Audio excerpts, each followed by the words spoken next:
एकता का मार्च। सरदार पटेल की 150वीं जयंती पर देश भर में 150 किलोमीटर पदयात्रा। सांसद पाटिल का बड़ा बयान।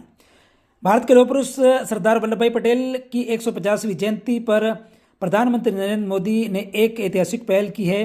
देश भर में 150 किलोमीटर पदयात्रा अभियान की शुरुआत हो गई है ताकि सरदार पटेल की एकता, अखंडता और राष्ट्र निर्माण की सोच घर घर तक पहुंचे। इसी क्रम में बहादुरपुर से लेकर लोनी ग्राम तक मार्च ऑफ यूनिटी निकाला गया, जिसमें युवा, जनप्रतिनिधि और आम नागरिक बड़ी संख्या में शामिल हुए। राष्ट्रीय स्तर पर चल रहे इस अभियान की गूंज जिले में भी सुनाई दी। पदयात्रा हर वर्ग का उत्साह देखने को मिला। इस अवसर पर सांसद गणेश पाटिल ने जिले वासियों को हार्दिक शुभकामनाएं दी और कहा कि सरदार पटेल के ऐतिहासिक योगदान को पिछले सरकारों ने दबा दिया था, लेकिन अब हम उसे फिर से इतिहास के मंच पर लाकर सच्चे अर्थों में सम्मान दे रहे हैं। देश भर में हो रही यह पदयात्रा आज के भारत में एक नई राष्ट्रीय ऊर्जा, नई राष्ट्रीय चेतना को जन्म दे रही है।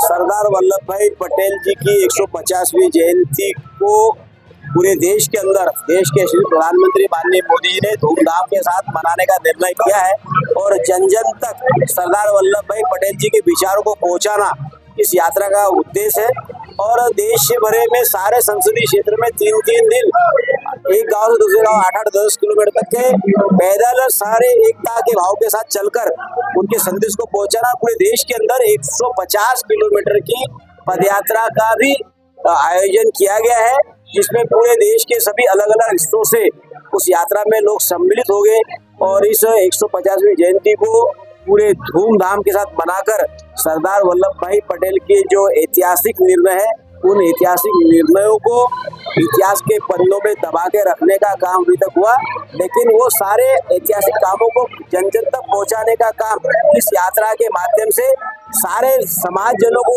एकता मार्च का नाम इसको दिया गया है। एकता के भाव के साथ सभी को लेकर चलने का नाम दिया।